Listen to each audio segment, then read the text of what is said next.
حضرت صدیق کی سیرت کو ہم اپنائیں گے، پرچم حق کو صداقت کو صدا لہرائیں گے، اپنا تن من دھن نبی کی آن پر لٹوائیں گے، ان کے رستے پر جئیں گے ورنہ جینا ہے حرام۔ ہم صحابہ کے سپاہی، ہم محمد کے غلام، گائیں گے شان صحابہ کے۔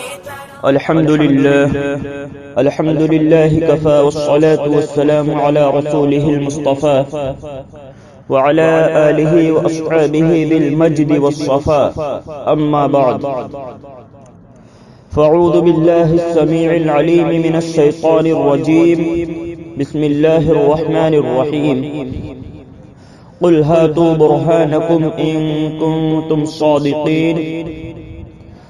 قال النبي صلى الله عليه وسلم المؤمن لا يكذب، او كما قال عليه الصلاة والسلام۔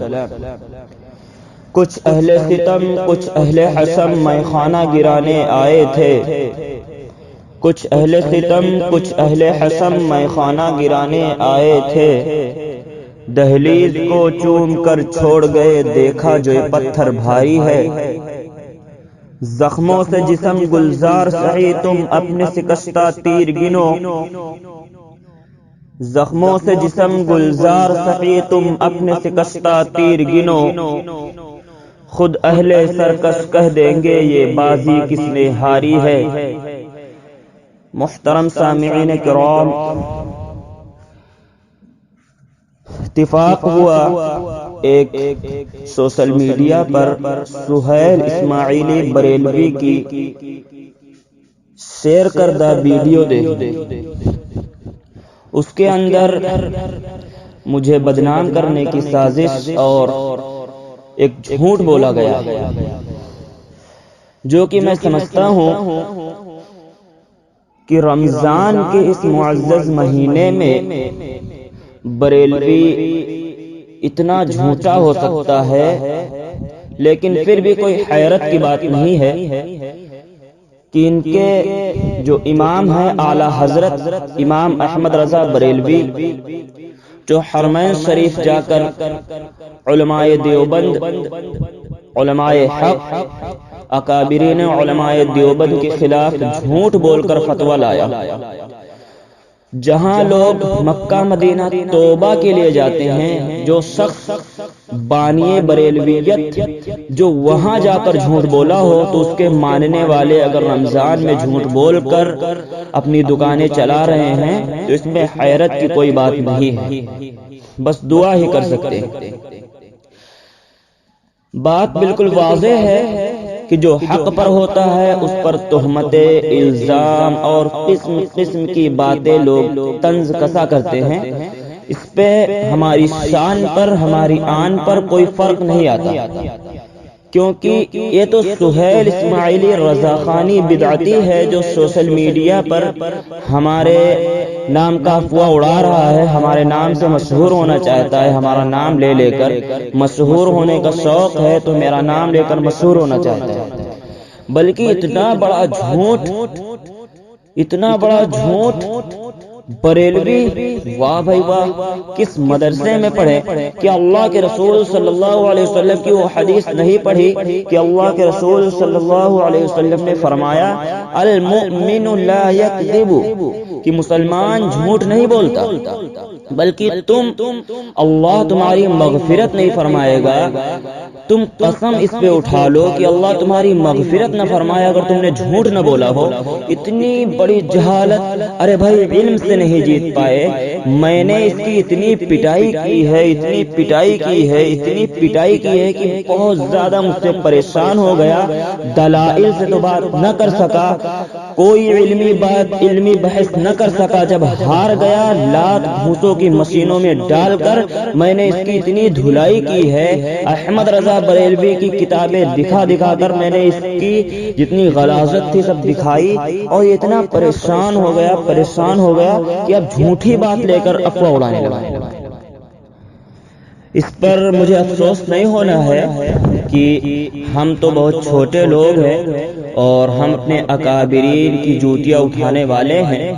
اللہ تبارک و تعالی ہمیں اپنے اکابرین کے راستے پر اپنے اکابرین کی جوتیاں اٹھانے کی توفیق عطا کر دے۔ ہم تو بہت چھوٹے لوگ ہیں لیکن ہمارے بڑے بڑے اکابرین پر تہمتیں لگی ہیں، جبکہ میں بڑی بات کرتا چلوں، اس وقت کے موجودہ اور بہت جید عالم دین ہیں متکلم اسلام حضرت مولانا الیاس بھمن صاحب، ان کے اوپر لوگوں نے الزام لگایا، پیپر میں غلط باتیں چھپوائی۔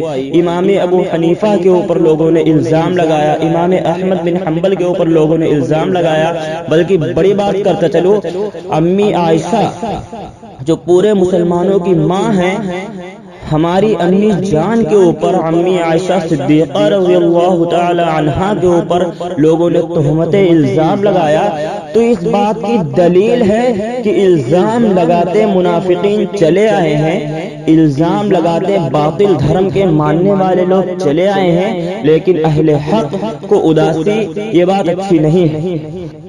بھائی اگر نہیں جیت پاتے ہو، نہیں بحث کر پاتے ہو، میں الحمدللہ 500 سے زیادہ بریلویوں سے میں نے گفتگو کی ہے، سب کی دھجیاں اڑائی ہیں۔ علم کے دائرے میں بحث کرنا بریلویوں کی بس کی بات نہیں ہے، اور آج بھی اگر میری وائس سہیل رضا خانی بریلوی سن رہا ہو تو میں علی الاعلان اس بات کو کہتا ہوں کہ اگر اکابرین علماء دیوبند کے خلاف تیری زبان چلی، تیری زبان میں وہاں سے کھینچوں گا، تیری زبان کی نسبت ختم کر دوں گا، آئندہ بولنے کے قابل نہیں رکھوں گا انشاءاللہ۔ اگر اکابرین علماء دیوبند کے خلاف تیری زبان چلی تو احمد رضا بریلی کو بریلی سے اٹھا کر لکھنؤ کے گٹر پر اٹھا کر پٹکوں گا، اور جتنے وہ فٹا ہوا رضویہ کے اندر جو غلاظت بکی ہے، عورتوں کے تعلق سے جو غلط مسئلے لکھے ہیں، جو حضور پاک صلی اللہ علیہ وسلم کے اوپر تہمت اور الزام لگایا ہے، وہ ساری باتیں قوم کے سامنے لا کر پیش کروں گا انشاءاللہ۔ پھر تجھے آئینہ دکھاؤں گا کہ احمد رضا کون تھا، احمد رضا کی شخصیت کیا تھی، اور ہمارے اکابرین میں سے جو تم تبرہ بازی کرتے ہو، الشاہ اشرف علی تھانوی نور اللہ مرقدہ کے اوپر، حجت الاسلام مولانا قاسم نانوتوی رحمۃ اللہ علیہ کے اوپر، انور شاہ کشمیری رحمۃ اللہ علیہ کے اوپر، خلیل احمد امبیٹوی رحمۃ اللہ علیہ کے اوپر، اسماعیل دہلوی رحمۃ اللہ علیہ کے اوپر، یہ تم بھول جاؤ گے۔ بریلوی زہر کا پیالہ تو پی سکتا ہے، بریلوی زہر کا ڈرم تو پی سکتا ہے، یہ بھی ممکن مان لیا جائے کہ زہر کا ساتھ سمندر پی سکتا ہے، پھانسی کے پھندے پر لٹک کر دم توڑ سکتا ہے، لیکن کبھی بھی زبیر رشادی کے سامنے، کبھی دیوبند کی کسی کتاب کو لے کر، ہمارے اکابرین کو لے کر اعتراض کرنے کی ہمت نہیں کرے گا۔ میں علی الاعلان کہتا ہوں، اگر ہمت ہے، جرأت ہے اور غیرت ہے، ہمارے اکابرین کے خلاف تو تبرہ بازی کر کے تھا۔ احمد رضا بریلوی کی وہ ساری کتابیں پیش کروں گا یہاں۔ یار تم لوگ پڑھتے تو ہو نہیں، مدرسے میں بس گئے، حلوہ، بریانی، ملیدہ اور تیجا، 40واں، 11ویں، 12ویں، 27واں، 28واں، 29واں، 30واں، پتہ نہیں کیا یار، مردوں کے نام پر کھاتے ہو۔ زندہ رہتا ہے تب تو قرآن خوانی، فاتحہ خوانی میں جیبیں ٹٹولتے رہے، امت سے پیسے لیتے رہے، جیبیں ٹٹولتے رہے۔ جب وہ وفات کر گیا تب نہلانے کے پیسے، کفن پہنانے کے پیسے، عطر لگانے کے پیسے، قبر میں اتارنے کے پیسے، پھر فاتحہ کرنے کے پیسے، روح گھر سے بھگانے کے پیسے، 3 دن میں تیجا کے پیسے، ہر ہفتے جمعراتی کے پیسے، اس کے بعد فاتحہ کے پیسے، پھر اس کے بعد 21ویں، پھر اس کے بعد 40واں۔ او بھائی مردے کے نام پر کھانے والے رضا خانی بریلویوں، شرم سے ڈوب مرو، شرم سے ڈوب مرو۔ اللہ تمہیں ہدایت دے، اللہ بس دعا ہی کر سکتے ہیں، بلکہ تمہاری عقل لوٹا میں ہے۔ جب عقل تمہاری لوٹا میں ہے تو پھر اس کے بارے میں ہم تو کچھ کہہ نہیں سکتے۔ جب عقل لوٹے سے باہر نکالو پھر ہی بات سمجھ آئے گی۔ بس جھوٹی شہرت کمانے کے لیے، جھوٹی شہرت، احمد رضا بھی یہی کرتا تھا۔ جب ہمارے اکابرین اسے چیلنج کرتے رہے، مرتضی حسن چاندپوری رحمۃ اللہ علیہ اسے چیلنج کرتے رہے، لیکن وہ بھاگتا رہا۔ کبھی مناظرے میں نہیں بیٹھا. وہی حال تمہارا بھی ہے. بس تم چیلنج کرتے ہو، جب بات آتی ہے سامنے ٹکنے کی، او بھائی واہ، اس طریقے سے پیجامہ اٹھا کے بھاگتے ہو. پھر جھوٹی باتیں رمضان کے اس معزز مہینے میں منسوب کرتے ہو کہ زبیر رشادی یہ کرتا تھا، فیس بک پہ وہ کرتا تھا، اور یہ ریکویسٹ بھیجا، اس لڑکی کو ریکویسٹ بھیجا، اس کو میسج سے پریشان کیا، اس کو فون سے پریشان کیا. او بھائی استغفر اللہ، اللہ تعالیٰ معاف فرمائے. سہیل اسماعیلی رضا خانی کی وہ کون سی ایسی بہن ہے، وہ کون سی ایسی ماں ہے، اس کے خاندان کی کون سی ایسی بیٹی ہے، کون سی ایسی بہن ہے جس پر زبیر رشادی نے محض کیا؟ دلیل پیش کر. قرآن کہتا ہے دلیل پیش کرو اپنے دعوے میں سچے ہو. قل ہاتوا برہانکم ان کنتم صادقین. میں بھی کہتا ہوں اپنے دعوے میں سچا ہے تو چل فٹافٹ دلیل پیش کر. تیری کون سی بہن ہے، تیری کون سی ماں ہے، تیری خاندان کی کون سی ایسی عورت ہے جس پر میں نے ایسا کیا؟ استغفر اللہ. یہ جھوٹی شہرت کمانے کے چکر میں نہ پڑو، ابھی بھی توبہ کر لو اور مسلمان ہو جاؤ. مجھے ایک شعر یاد آ گیا، اس شعر پہ میں اپنی بات کو مکمل کرتا ہوں.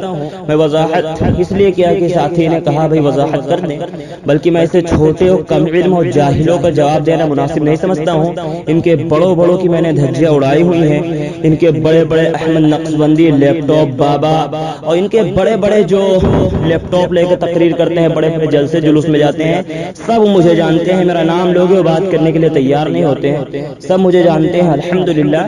دھجیاں سب کی اڑائی ہوئی ہیں. یہ جیسے گٹر کے کیڑے، اور یہ جیسے بے ایمان، اور یہ جیسے جھوٹ مکار اور جاہل، جسے حروف تہجی کا پتہ نہ ہو، قرآن پڑھنے کا پتہ نہ ہو. قرآن میں لعنت اللہ علی الکاذبین اور لعنت اللہ علی الکاذبین دونوں باتیں لکھی ہوں، اور پھر ایک پہ دھرمی پہ اترا ہو، تو ایسے جاہلوں کا جواب دینا میں مناسب نہیں سمجھتا ہوں. بس ساتھیوں کے کہنے سے، اپنے دوست احباب کے کہنے سے میں نے یہ وائس تیار کی، اور پھر میں نے یہ وائس کو ارسال کیا. باقی میں اسے جاہلوں کا جواب دینا مناسب نہیں سمجھتا ہوں. یہ میرا نام لے کر مشہور ہونا چاہتے ہیں، جھوٹی شہرت کمانا چاہتے ہیں. کہ ہمیں معلوم ہے سب تیری جو بھی کہانی ہے، ہمیں معلوم ہے سب تیری جو بھی کہانی ہے، تجھے تو بس فریب و مکر سے شہرت کمانی ہے. اور بھلے ہی کتنی قیمتی پوشاک میں خود کو چھپا لے تو، تیرا لہجہ بتا دے گا تو کتنا خاندانی ہے. یہ لہجے اور تیری باتوں سے پتہ چلتا ہے تیرے خاندان میں یہی جھوٹ فریب، لوگوں پر الزام لگانا، تہمت لگانا، یہی سب رہ گیا ہے، باقی اور کچھ نہیں ہے. الحمدللہ یہ بات بالکل واضح ہو گئی. مجھ پر کئی الزام لگے ہیں، ایک نہیں کئی الزام لگے ہیں، اور جن لوگوں نے الزام لگایا ہے اللہ نے ان کا منہ کالا کیا ہے. اور تیرا بھی منہ کالا میں نے سوشل میڈیا پر آج دیکھا ہے کس طریقے سے چیخ چلا رہا ہے. میرے اوپر الزام لگایا تھا. میں نے پہلے بھی کہا تھا مت چھیڑو ہمیں، انجام بہت برا ہوگا، لیکن تو نہیں مانا. جھوٹی شہرت کمانے کے چکر میں اللہ نے تجھے رسوا کر دیا. بلکہ عزت اور ذلت یہ اللہ دیتا ہے، وتعز من تشاء وتذل من تشاء. بلکہ میں ابھی بھی کہتا ہوں توبہ کر اور مسلمان ہو جا، اور کسی بھی اہل حق کے سامنے ٹکنے کی ہمت نہ کرنا، ورنہ توبہ کر اور مسلمان ہو جا اور علماء دیوبند کی طرف آ جا تو ڈائریکٹ جنت کا راستہ ہے. وآخر دعوانا الحمدللہ رب العالمین. کی سیرت کو ہم اپنائیں گے، پرچم حق کو صداقت کو صدا لہرائیں گے. اپنا تن من دھن نبی کی آن پر لٹوائیں گے. ان کے رستے پر جئیں گے ورنہ جینا ہے حرام. ہم صحابہ کے سپاہی، ہم محمد کے غلام، گائیں گے شان صحابہ کے طرح.